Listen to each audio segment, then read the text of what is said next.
one of the keys to today's game? You guys had your chances and couldn't get that big hit a couple times that Yeah, could have swung the game. no doubt, Patrick. I think that's been sort of the case in this series where, all games were tight, low scoring ball games, and we just couldn't get the big hit to break through and get some momentum. Mac had a big home run yesterday, but that was about it. We had our chances to get closer.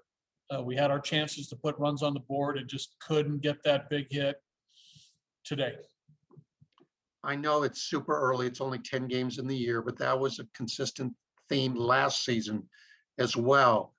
Are you concerned that, that it's a rerun, or is it way too early to say that? Well, it's still early, but, we have some guys who are still lesser service time players who are learning how to hit in the big leagues, right? It's a different ball game for a number of these guys who are lesser service time players. We have some experience with Charlie and Trev and Crone. I think Mac is in a pretty good place, where he is in his career. I think Tapia is in a pretty good spot. The rest of the fellas are lesser service time guys. And, this is the first time for a lot of these guys, from day one, they've been in the big leagues and, they're looking at 6 months of baseball. But it's early. Their everyday process is there. They're learning each and every game. They're listening.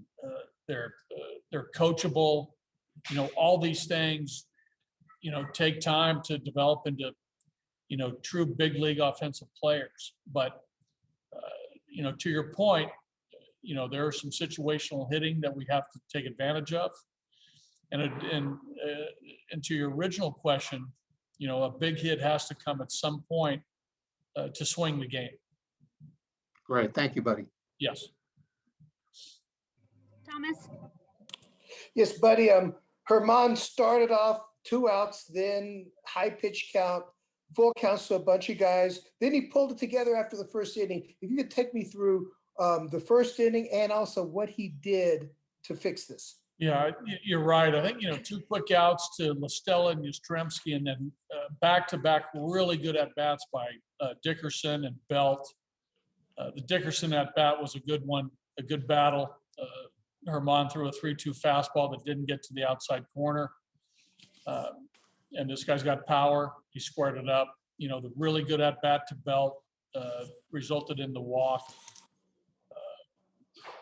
Belt took advantage of, our guys getting a little bit, Josh maybe a little bit, didn't hold him tight enough there on the 3-2 playing behind him. And Belt took advantage of that. Hampy was a little bit deep at second. And then the Longoria base hit. But I think in the first inning, you could see that Herman didn't really have his feel for his breaking ball. Some were spiked, some sort of floated high. He just didn't have feel for the breaker that first inning. The fastball had velocity, not great location. And then after the first inning, he reeled it in. You saw the good breaking ball as the game progressed. I was worried with the high pitch count, where this game was going to go, but he got it together and pitched into the 6th inning. Sort of hit the wall with those last two walks in the 6th, and Robert bailed him out. Still a 3-1, 3-0 game with 3 innings to play. But he pitched well after he got out of the first inning for sure. You've seen him for a few years now. Do you feel like things you saw today, especially after the first inning, can get him on a bit of a roll? I thought he pitched well the other night too. No, he did. He pitched well his last start too.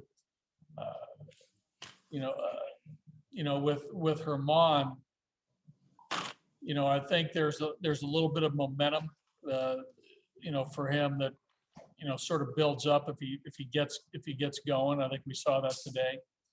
He just didn't have the feel for the breaking ball early in the game for whatever reason. Maybe better question for him. But when he's hitting on all cylinders, he's going to throw a really good game. But he battled. I didn't think today he had his best velocity or his best breaking ball, but yet he hung in there and pitched into the 6th and gave up 3 runs. Last one for me, the last 9 starts, your starters are giving you a 2.36 ERA. Do you look at this as, hey, let's build upon this, or do you have to make sure the guys don't get frustrated that, you're pitching so well out of the starters? They won't get frustrated. They're mentally tough. They know what their responsibility is. They know what their job entails is to do what they're doing. Give us a chance to win through 6, 7, or 8 innings. And they've done that after the first rotation. They won't get frustrated.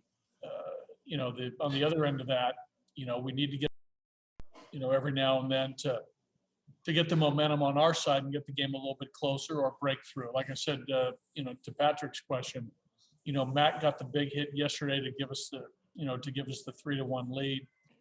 We need more of that, and we also need the good starting pitching, and we need the bullpen to be a little bit more consistent from guy to guy. Thank you, buddy.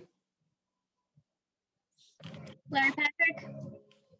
Yes, Bud, would you say that today and in this series in general, were the types of pitches that the hitters were seeing a lot different from back on the homestand? There's a lot said sometimes that with the ball breaking more. Is that something that stymies the Rockies hitters? They pitched well. I think Cueto pitched really well. The first game changed speeds. Logan Webb had a good changeup yesterday. The fella today, DeScalfani, had a good live fastball, had a good hard slider, mixed in the changeup. He threw well. I'm going to say no to that. I mean, our guys know what to expect. It was just today we had a couple opportunities to break through and just didn't do it. Okay, you gave Crone a day off today. Are you hoping that will help him come back against the Dodgers and do better? Yeah, I think that's the intent, Larry, is to day off today, day off tomorrow, and get him back in the lineup. We need CJ. He's a productive player. He's proven that in 5+ years in the big leagues. We need his bat in the lineup. He can be a little streaky at times, like all players, but again, you look at his track record and what he's done in his career, we think that's going to show up eventually. Okay, thank you, buddy.